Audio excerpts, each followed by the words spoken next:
Our top story is the new release of this literal final chapter in the special counsel Jack Smith's January 6 coup probe.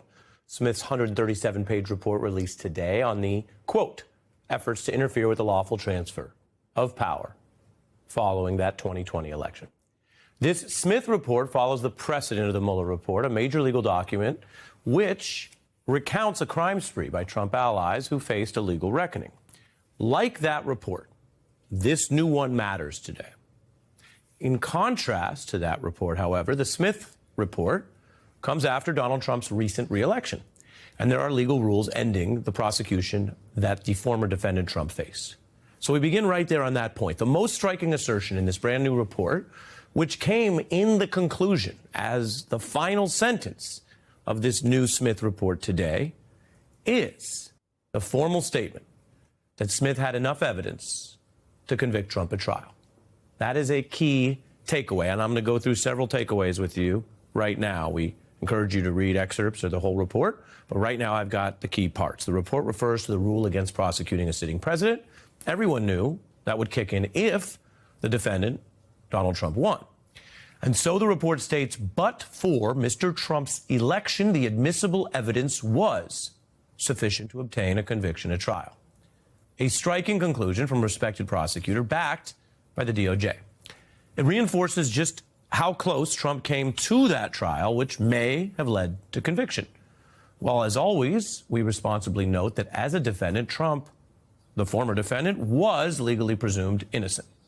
Smith made precedent with the first federal indictment of an ex-president. Today, he stands by it with a new precedent about that now former defendant turned president-elect. So I can tell you this report does not offer one sweeping story, unlike, say, the original coup indictment of former defendant Trump. It's not supposed to. And I'll explain it very clearly. Under law, every special counsel writes a final report explaining their decisions to charge or not through this process and to Congress. And so today we're learning some new things about the inner workings of Smith's long secretive, private, confidential, whatever word you want to use, an investigation that we didn't see into very much. That includes legal factors about Trump's lies and deceit, which DOJ assessed in how it pursued and charged him, finding that Trump had a corrupt purpose to, quote, ensure no one other than himself was certified as the president, even though Biden won. And the report cites evidence that Trump had these admissions. He knew he'd lost. And prosecutors were ready to show jurors how Trump was even declaring victory before the actual results came in days later. We were getting ready to win this election. Frankly, we did win this election.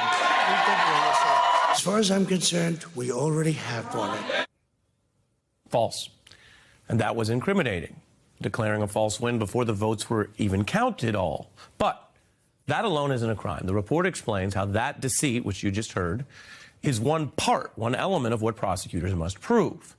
And that they state in the report it animated these deceptive means and independently criminal means later taken in Trump's failed bid to steal the election, which infamously took the plot right into Congress on January 6th, trying even to give a fraudulent elector slate to Mike Pence. And that's before any of those Trump allies stormed the Capitol and the horrors we saw afterward. Now, that was bad. It was mostly secret at the time, that elector fraud they were trying to kick over to Pence. But the report shines a light on the question, legally, how bad was it? What if you listen to people who say that was more symbolic, fight to the end, that it was, quote, hardball politics? Or was it more like blatant ballot stuffing, the kind depicted in political cartoons like this, which decry illegal vote stealing by any party? This from an 1880s Harper's Magazine. Or here's a modern political cartoon that imagined threats at the literal ballot, generated by AI, by the way. So the canvas evolves, but these type of election threats endure.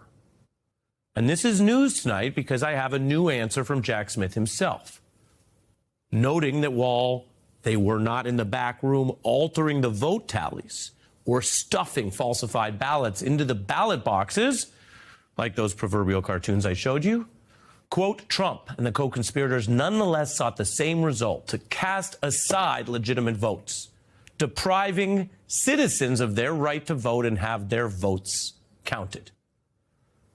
Jack Smith, prosecutor, saying this was criminal ballot stuffing, just on an even larger scale. And so that right there are already just a few highlights. If you're counting, spend just about 5 minutes, and that's a lot of material that we are learning about how Jack Smith and his team approach this. Things we didn't know, things we would have loved to know from a journalistic or legal sense even just months ago. And then there are the lawyers. Donald Trump has long demanded that he wants to find his own Roy Cohn in government. That's quite a claim, because the infamously discredited, disbarred lawyer has earned a place in legal histories about how not to practice law, how not to go to court.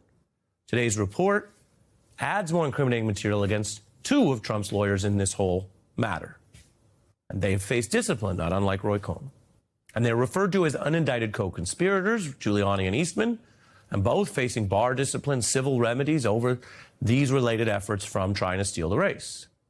Now, the report is not designed and is not really trying to develop a new case on them. But remember, I mentioned how the law requires that Smith, any special counsel, explain some of the approaches that got them here. And so today, that actually required more material on those two discredited lawyers, to say the least, because of Trump's effort to hide alleged crimes behind them.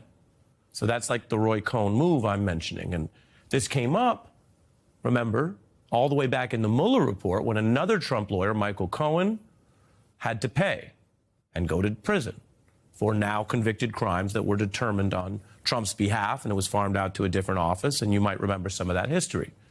Fast forward to now, and Smith's report explains why prosecutors were ready to defeat Donald Trump's attempted lawyer or counsel defense, noting Smith and the DOJ thought they would beat any advice of counsel defense because these kind of so-called lawyers were actually acting as accomplices to the crime. And to support that, the report notes Giuliani backing the original plot to declare victory before there was a winner called, and then presenting knowingly false claims to state legislatures. Today's report, though, features him speaking in a way we've rarely heard. He rebuts the MAGA attacks that claim this was some sort of politicized witch hunt. Smith rebutting claims that he took orders from Biden as, in a word, laughable. All right. As another wordsmith, Nas, might say, it's comedy, it's hilarious, look in the mirror, tell me the times ain't the scariest. Point being, it may be laughable, but it is not funny when the stakes are this high and the times this intense.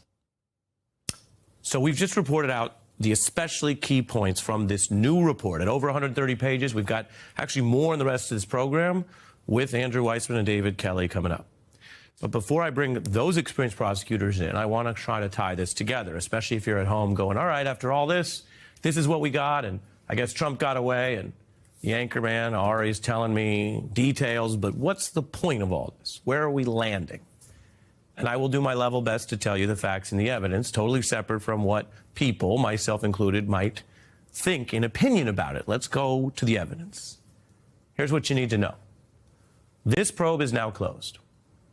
Its federal indictments of those several plots that we have tracked with regard to former defendant Trump are now formally dismissed.